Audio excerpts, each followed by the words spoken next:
और दुनिया का अगर आप जायजा लें तो दुनिया के अंदर कोई भी ऐसा मरकज नहीं है कि जो तीनों मज़ाहिब के नज़दीक मुसल्लम हो, सिवाय मस्जिद अक्सा के। यानी मस्जिद अक्सा जितनी मुसलमानों को प्यारी है, इतनी ही जो है वो यहूदियों को प्यारी है, और इतनी ही क्या है ईसाइयों को प्यारी है। वजह क्या है कि हज़रत मूसा अलैहिस्सलाम के बाद में अंबिया किराम वहाँ तशरीफ़ लाते रहे हैं। तो यहूदियों के लिए इसलिए वो जगह मुक़द्दस है कि तमाम अक्सर व बेशतर अंबिया बनी इसराइल के वहाँ पर जो है तशरीफ़ लाए हैं और उन्होंने वहाँ पर इबादतें की हैं।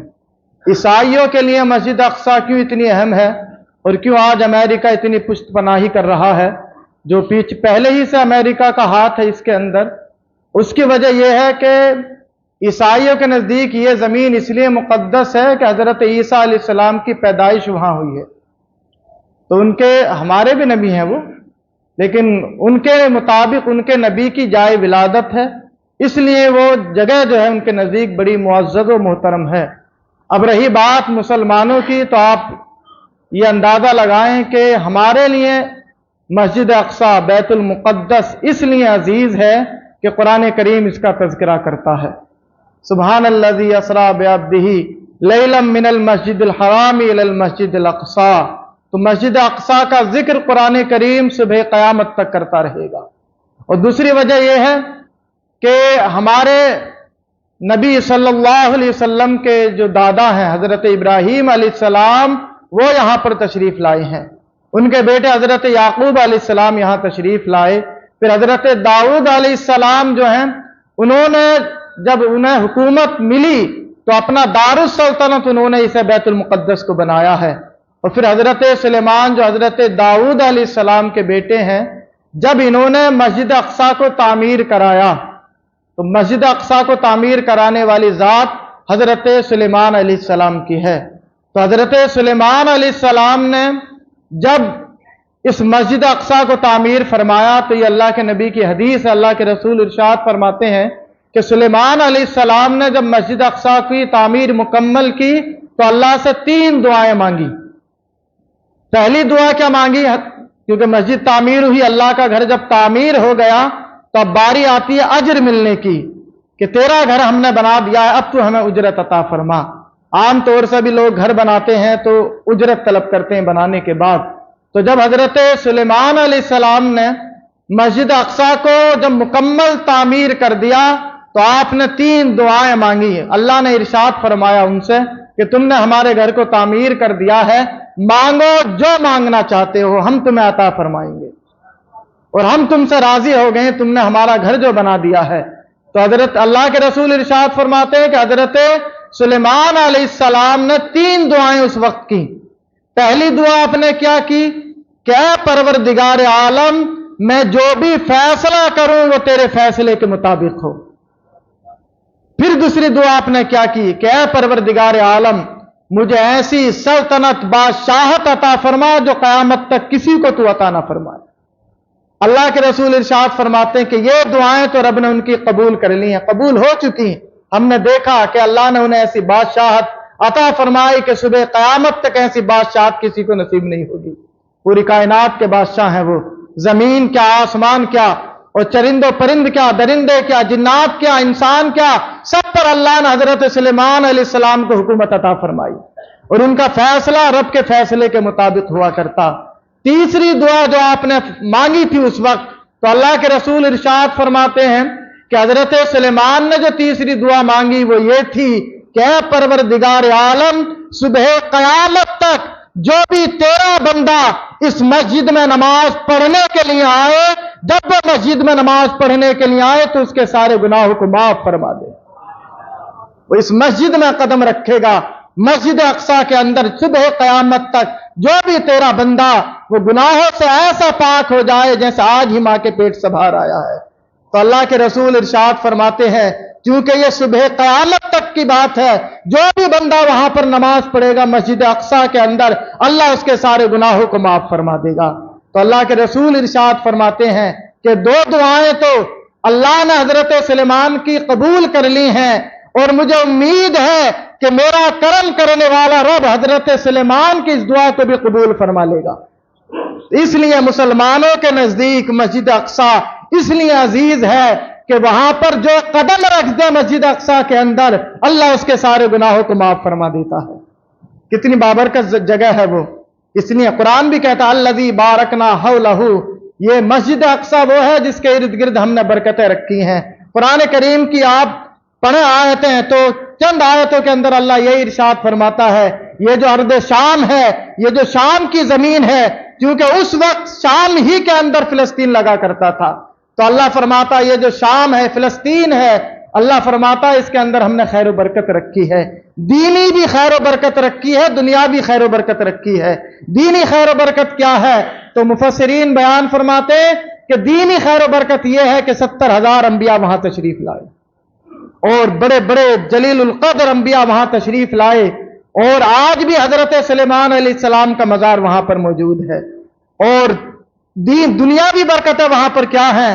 تو اللہ تبارک و تعالی نے جو قرآن میں ارشاد فرمایا کہ ہم نے اس کو خیر و برکت والا بنایا، تو مفسرین کہتے ہیں کہ مسجد اقصی فلسطین کے لوگ وہ ہیں کہ اللہ نے انہیں کبھی قحط میں مبتلا نہیں کیا ہے، کبھی بھی انہیں قحط میں مبتلا اللہ نے نہیں کیا ہے۔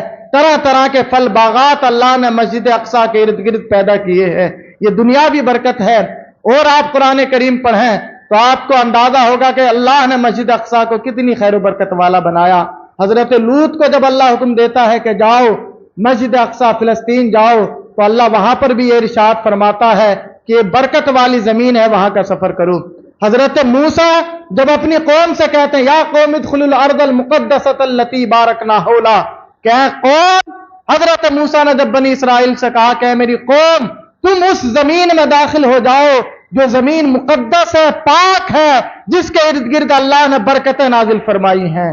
وہ تو یہ ہے کہ حضرت موسیٰ نے جب اعلان کیا کہ چلو لڑنے کے لیے بیت المقدس، تو حضرت موسیٰ کی قوم پیچھے ہٹ گئی اور کیا کہا اذهب انت وربک فقاتلا، تم اور تمہارا رب دونوں لڑنے کے لیے جائیں، ہم لڑنے کے لیے نہیں جائیں گے۔ تو یہ بنی اسرائیل کا معاملہ تھا کہ حضرت موسیٰ کہہ رہے ہیں کہ چلو لڑنے کے لیے بیت المقدس کے اندر داخل ہو، تو ان کی قوم پیچھے ہٹ جاتی ہے۔ لیکن یہ امت مسلمہ ہے جو اپنے سروں پر کفن باندھ کر آج بھی تمام روئے زمین پر بسنے والے تمام مسلمانوں کا کفارہ ادا کر رہے ہیں، وہ اپنے سروں پر کفن باندھ کر وہ آج بھی اعلان کر رہے ہیں کہ بیت المقدس ہم فلسطینیوں کا نہیں ہے بلکہ یہ سارے مسلمانوں کا ہے۔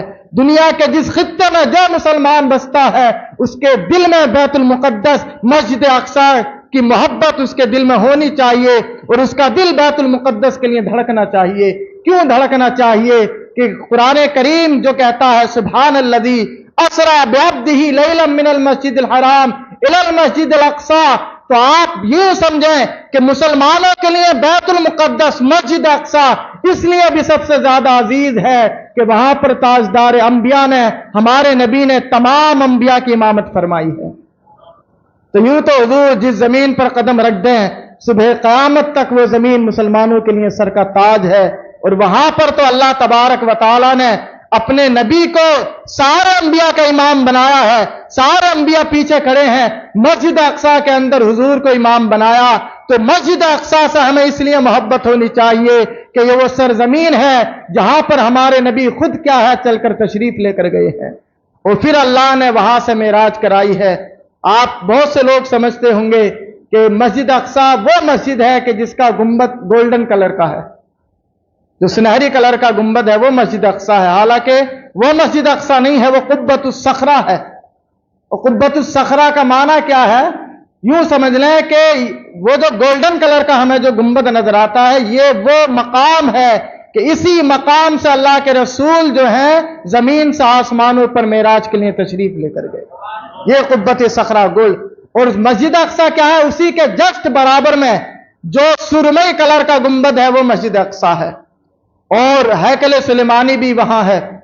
اور اسی کی تلاش میں تو یہ یہودی جو ہیں، اسرائیلی جو ہیں، ان کا مشن کیا ہے آپ یوں سمجھیں، دو لفظوں میں سمجھاؤں کہ مسلمانوں کے دشمن کیوں ہیں۔ کہ اللہ کے رسول نے جب مدینے میں اپنی سلطنت قائم کی تو یہودیوں سے اللہ نے کیا ہے معاہدہ کیا تھا، تم ہمارے خلاف نہیں لڑو گے، और हम भी तुम्हारे खिलाफ नहीं लड़ेंगे, इस तरह के मुआहदे हुए। लेकिन यहूदी, क्योंकि आप ये समझ लें कि हजरत ईसा अलैहिस्सलाम के जमाने से भी ये दर दर भटक रहे हैं। इन्हें चंद साल के लिए कोई मुल्क पनाह देता है, लेकिन ये इतने फितने बर्पा कर देते हैं कि वो मुल्क इन्हें दरबदर कर देता। तो हजरत ईसा अलैहिस्सलाम की पैदाइश से पहले भी ये दर बदर भटक रहे थे, मुट्ठी भर यहां थे, मुट्ठी भर यहां थे। लेकिन जिस मुल्क में ये फितना फैलाते वो मुल्क इनको बाहर निकाल कर खड़ा कर देता। इटली में ये कुछ साल रहे हैं, इंग्लैंड के अंदर ये कुछ साल रहे हैं, जर्मनी में कुछ साल रहे हैं, ये इस तरह से दर बदर भटकते रहे हैं। मदीना के अंदर भी ये मुट्ठी भर यहूदी थे, लेकिन हुजूर के खिलाफ इन्होंने क्या साजिश की और मुसलमानों को मदीने से खात्मा करने के लिए इनके हाथ थे कि मुसलमान मदीने से मिट जाएं, इस्लामी रियासत खत्म हो जाए। जब अल्लाह के रसूल ने देखा कि इन्होंने हमारे खिलाफ बगावत की है और मुआहदा तोड़ा है, तो अल्लाह के रसूल ने वहां से यानी मदीने से इनको बिल्कुल दरबदर कर दिया। और इनके जो बूढ़े थे, बच्चे थे, उन्हें छोड़कर, औरतों को छोड़कर अल्लाह के नबी ने ऐलान फरमा दिया था कि इनके जो जितने भी जवान लड़ाकू हैं सबको कत्ल कर दिया जाए। तो तकरीबन सैकड़ों की तादाद में यहूदियों को कत्ल किया गया।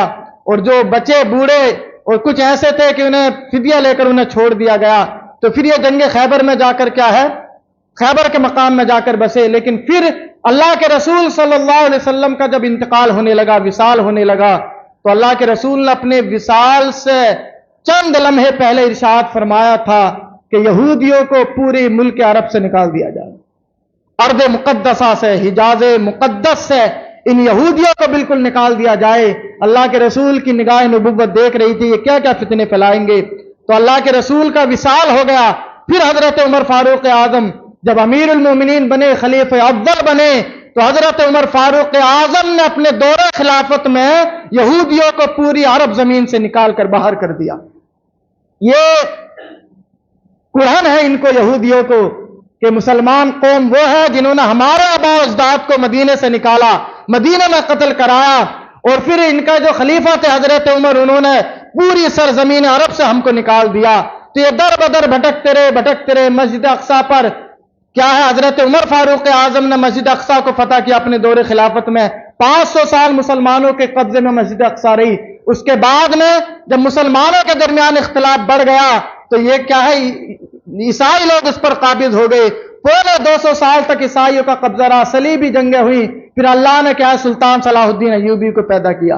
फिर सुल्तान सलाहुद्दीन अय्यूबी ने इस बैतुल मुकद्दस को फतह किया।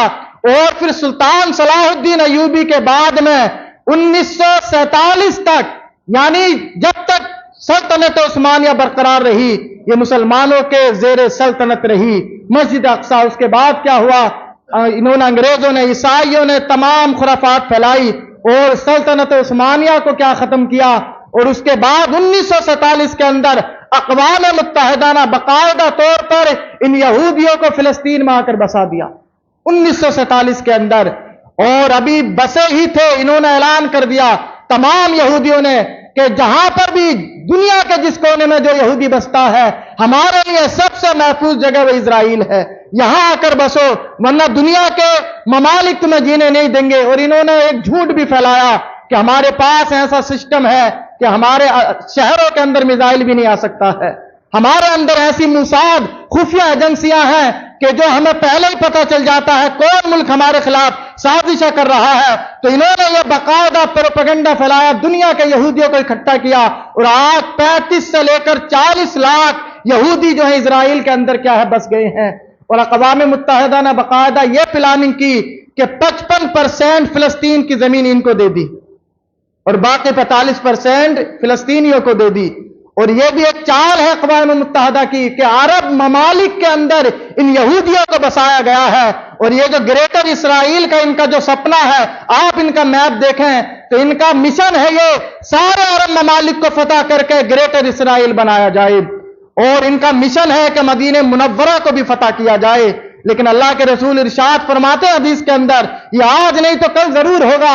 अल्लाह के रसूल ने इरशाद फरमाया, वैलुल लिल अरब, अरब के लिए बर्बादी है, तबाही है। और अल्लाह के रसूल इशारा देकर गए हैं कि ये जो है इजराइल यहूदी सारे अरब ममालिक को फतह कर लेंगे, लेकिन मदीने मुनव्वरा को ये कभी फतह नहीं कर पाएंगे। लेकिन हाँ, ये जंगें जो अल्लाह के रसूल ने इरशाद फरमाई है कि सुबह क़यामत तक मस्जिद अक़सा के इर्द गिर्द एक जमात ऐसी होगी जो इलाए कलिमतुल्लाह के लिए लड़ती रहेगी। तो ये तो होगा, लड़ाइयां होती रहेंगी, लेकिन हमारा क्या फरीजा है? हम जा तो नहीं सकते, लेकिन हाथ उठाकर दुआ कर सकते हैं। और आप याद रखें, ये मस्जिद अक़सा मुसलमानों को इतनी अजीज है कि हजरत उमर फारूक आजम ने इस मस्जिद अक़सा को फतह किया है। अगर हमारे लिए अजीज नहीं होती तो सलाहुद्दीन अय्यूबी कभी भी इसको फतह करने के लिए नहीं आते। लेकिन आज क्या है, ईसाइयों की, अंग्रेजों की साजिश का यह नतीजा है कि पहले फिलिस्तीन में इजराइल को बसाया, अब क्या है, इजराइल आहिस्ता आहिस्ता सारी उनकी जमीनें छीनते जा रहे हैं। और दीगर जो मिस्र है पास में, लेबनान है, शाम है, उनके भी क्या है, बॉर्डरों पर ये कब्जा करते चले जा रहे हैं और ये चाहते हैं फिलिस्तीन को मिटाना। लेकिन आज मैं एक बात आपको और बयान कर दूं, जो हदीस के अंदर जिसका इशारा मिलता है, एक वक्त आएगा कि यहूदी जो इजराइली हैं ये मस्जिद अक़सा के गुंबद को भी गिरा देंगे। और हो सकता है वो दौर यही चल रहा हो। फिर बयान किया जाता है कि सारी दुनिया के जितने भी मुसलमान हैं मुत्तहिद हो जाएंगे। और फिर एक पेशन गोई मैं आपको और बता दूं कि अल्लाह के रसूल इरशाद फरमाते हैं, जो मैं कहता हूं फतह इस्लाम का मुकद्दर है, इस्लाम ही गालिब रहेगा। एक दौर में आएगा कि जब इन यहूदियों का पूरी दुनिया में फितना फैल जाएगा तो रब तबारक व तआला हजरत ईसा अलैहिस्सलाम को दुनिया में भेजेगा। और जब उनके झंडे के तले जब मुसलमान इनसे जिहाद करेंगे, इन यहूदियों से, इजराइलियों से, तो ये जान ऐसे बचाएंगे मुसलमानों को देखकर कि ये दरख्त की आड़ लेंगे कि दरख्त की आड़ में हम छुप जाएं ताकि मुसलमान हमें कत्ल ना करें। तो दरख्त भी उस वक्त बोल उठेगा अल्लाह के हुक्म से कि ऐ मुसलमान बंदे आ जा, ये यहूदी मेरे पीछे छुपा बैठा है। तो आप याद रखें, यहूदी कितने भी फितने फैला लें, लेकिन एक दौर आएगा कि जमीन पर इन्हें सांस लेने के लिए भी वक्त नहीं मिलेगा। और अगर ये पत्थर के पीछे छुपेंगे तो पत्थर भी बोल उठेगा, ऐ मुसलमान बंदे आ जा, यहूदी मेरे पीछे छुपा हुआ, इसको कत्ल करे। तो कत्ल कर तेरा अल्लाह के रसूल ने जो पेशन गोइयां फरमाई हैं, इंशाअल्लाह तबारक व तआला एक न एक दिन होंगी। यहूदी आज अगरचे सुपर पावर समझते हैं अपने आप को, लेकिन ये अल्लाह तबारक व तआला की शान है कि बेसरो सामान लोग भी उनकी सुपर पावरियत को खत्म कर देते हैं और उन्हें छठी का दूध याद दिला देते हैं। तुम अगरचे अपने असलहों पर, अपने बारूदों पर और अपने हथियारों पर गुमान करते हो, लेकिन मुसलमान जिस पर भरोसा करता है वो अल्लाह की जात है। और अल्लाह ने इरशाद फरमाया है, वकान हक़्क़न अलैना नस्रुल मोमिनीन, अल्लाह के जिम्मे करम पर है कि अल्लाह मुसलमानों की मदद करें, लेकिन शर्त यह है कि मुसलमान मुसलमान हो, इलाए कलिमतुल्लाह के लिए खड़ा हो जाए और अल्लाह की मदद के लिए खड़ा हो जाए। तो आप याद रखें, यूसुफ बिन ताशफीन की आप अगर हिस्ट्री पढ़ें, ये मुसलमानों के मर्द मुजाहिद गुजरे हैं। इनसे किसी ने कहा कि तुम जाते हो लड़ने के लिए रूमियों से, वो तो इतने मददगार हैं, उनके पास तो इतने असले हैं और उनके साथ बहुत सारे लोग मदद के लिए खड़े हैं। तो यूसुफ बिन ताशफीन ने एक जुमला कहा था कि अगरचे अल्लाह की मर्जी है कि वो मुसलमानों की मदद के लिए अबाबील का लश्कर भेजे या ना भेजे, फरिश्तों को भेजे या ना भेजे मदद के लिए, ये अल्लाह की मर्जी है। लेकिन हाँ, मेरे बस में जितना है मैं इतना इस्लाम के लिए जरूर करके जाऊंगा, जितना मेरे बस की बात है मैं इस्लाम को जरूर देकर जाऊंगा। आप तारीख उठाकर देखें तो हजरत सुल्तान सलाहुद्दीन अय्यूबी के कदमों में अल्लाह ने फिलिस्तीन की फतह डाली है। और आप तारीख उठाकर देखें तो हजरत उमर फारूक आजम के कदमों में अल्लाह ने फिलिस्तीन को क्या है डाल दिया फतह फरमाकर। और याद रखें, एक दिन आएगा पूरी दुनिया पर ला इलाहा इल्लल्लाह मुहम्मदुर रसूलुल्लाह की सदाएं होंगी। ये अल्लाह का फरमान है, सारी दुनिया पर इस्लाम गालिब होकर रहेगा।